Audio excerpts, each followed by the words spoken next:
Hi, Steve from Steve M Outdoors, and today we're going to do a short and convoluted history of Sweden's first semi-automatic rifle, the AG42, or as I like to refer to it, Sweden's historical version of the Russian SKS-45. So first things first, glamour shot of the rifle, and I will include the magazine.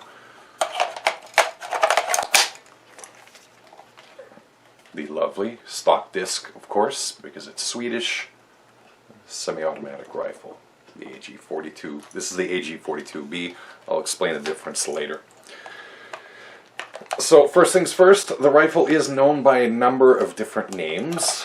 If you're Swedish, the rifle is known as the Automat Gevär M42 or the AG M42. If you're outside of Sweden, you more likely know it as the AG42 or the AG42B or the Ljungman rifle.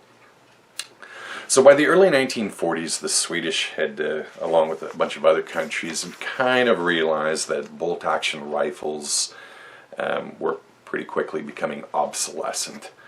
Their standard infantry rifle, the M96, which I did a video on earlier, and I'll put a link to that, had been in service since basically about 1896 and had only been partially supplanted by the M38 carbine, which was really an M96 that was shortened.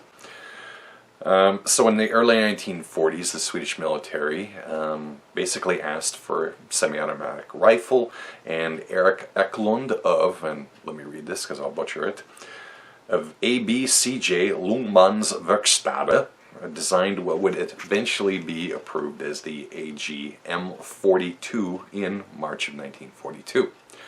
Now, pretty happy with the M96 cartridge. This new rifle was also chambered in 6.5 by 55 millimeter.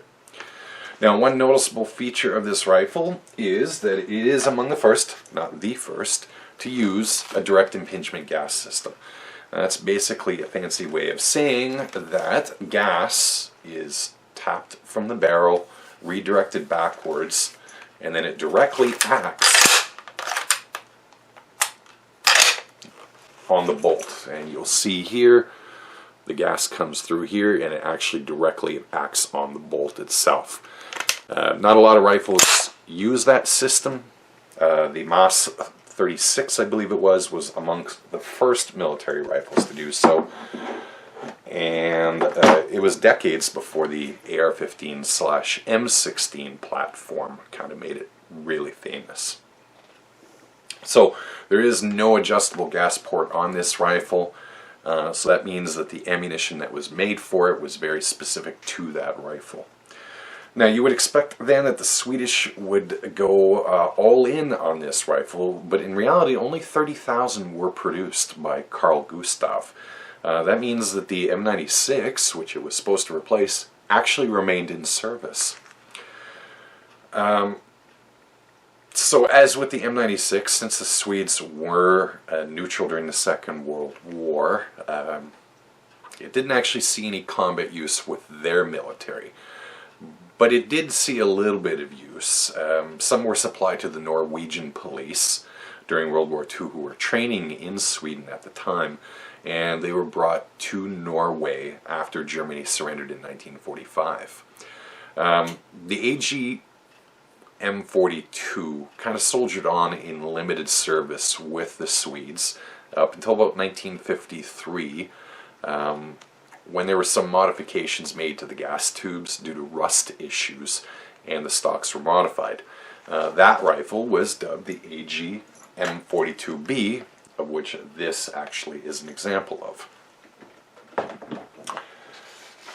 Now, it lasted in service for a few more years, such as it was, before it was replaced in the mid-1950s by the AK4, which was essentially a variation of the famous Heckler and Koch G3 rifle. So did the rifle see any combat service? Well, kind of. The story doesn't end with Sweden. In the early 1950s, the Swedes actually sold a manufacturing license to Egypt, who ended up creating their own variant called the Hakim rifle, which wasn't chambered in 6.5 by 55, but actually 8mm Mauser, which the Egyptians apparently had a mountain of. The rifle was also then modified again to become the Rashid carbine, which used the 7.62 by 39mm cartridge, made more famous, I suppose, by the SKS-45 and the AK-47. Now, they also didn't see that much action. They ended up either being put in storage, or in the case of the Hakim, were given to Egyptian police for limited use. So it appears that the AG42 in its various forms didn't really ever see any combat, maybe during the war with Israel, but more likely the AK-47 was the rifle that was used. And yes, the rifle does have the famous brass, the famous brass disc, which tells you about the condition of the bore and some other information about the rifle. I did do a video last month on how to read Swedish stock discs, so if you're interested, I will have a video at the end of this, linked at the end of this video to that one, as well as a link in the description below. So why did I refer to this as Sweden's SKS-45? Well, like the SKS-45, the AG42 was a bit of an evolutionary dead end for the country that adopted it. The semi-automatic SKS-45 was introduced in 1945, near the end of it, to replace the bolt-action Mosin Nagant M9130, which at that point had already seen about 50 years of service. But the SKS was then fairly quickly replaced by the AK-47. So while the SKS-45 did see some limited use, the desire for automatic fire and a change in operational doctrine meant it was pretty much dead on arrival. The semi-automatic AG42 was also introduced to replace a bolt-action rifle, and it too was essentially replaced within a few years by a G3 variant. Sweden recognized fairly early on the advantages of the select fire, that is a rifle that's capable of automatic fire, would bring, and combined with low production of the AG-M42 meant that moving on from it was going to be a big strain for the army and for production. Now, they're both fine rifles.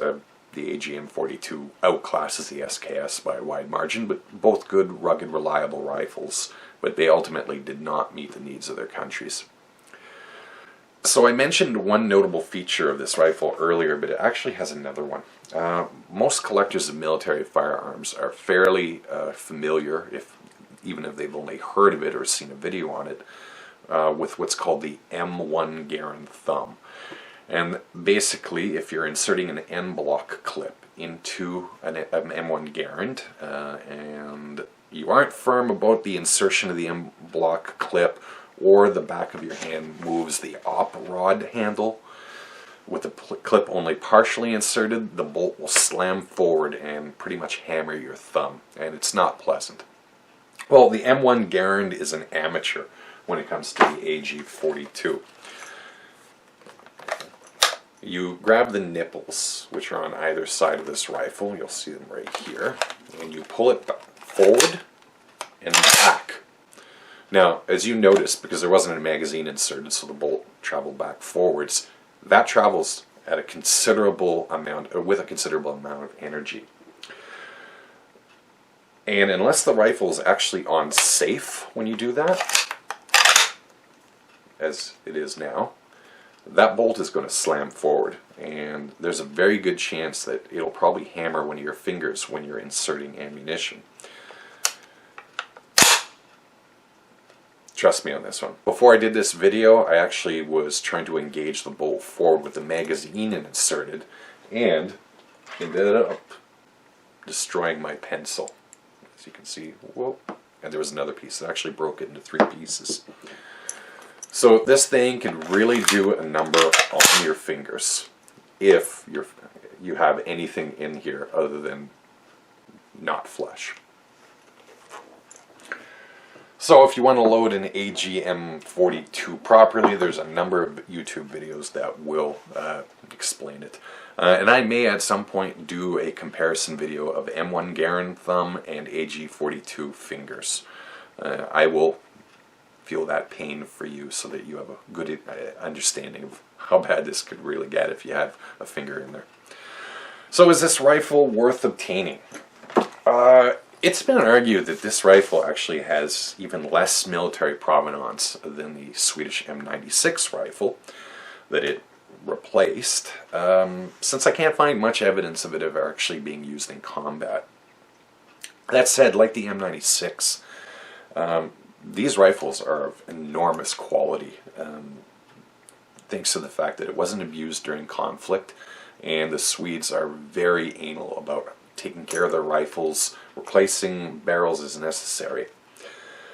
And it, like the M96, this is a very accurate rifle for a semi-automatic. And it shoots a readily available cartridge that you can still buy to this day, and you could use this rifle for hunting if you really wanted to. Now, the price of them has been rising in recent years. It wasn't too long ago, about 3-4 years ago, you could buy these things for about $450 Canadian. That was about 2-3 years ago, as I said, and now they all seem to be commanding about $600 to $650, depending on condition, and something that's in absolute, remarkable, pristine condition with a perfect bore probably goes even higher than that. Now, there are those who would argue that this rifle isn't worth the premium of $650 over its old price of $450. I would disagree with that. I think you're getting a lot of rifle for your money. It fires a low recoil cartridge. It's well made. They tend to be well maintained. I think it's worth the money. So if you do get a chance to buy an AG42, I would take it. Now, as with the M96, loading for this rifle is pretty darn easy. There's a lot of components out there and load data, so no worries about not being able to reload for it. So yes, I think it is a rifle worth collecting, despite the fact that it doesn't have that storied military provenance that other rifles do. And it's certainly worth more to a collector, I think, than an SKS-45, which a lot of Canadian gun owners particularly are in love with. At any rate, that's it for the short and convoluted history of the Swedish AG42. As always, if you like what you saw, please feel free to share this video, like it, subscribe to the channel, click that bell notification icon. Don't be afraid to subscribe to this channel, and you can find links below to both my Facebook and Twitter pages. As always, happy shooting, safe shooting.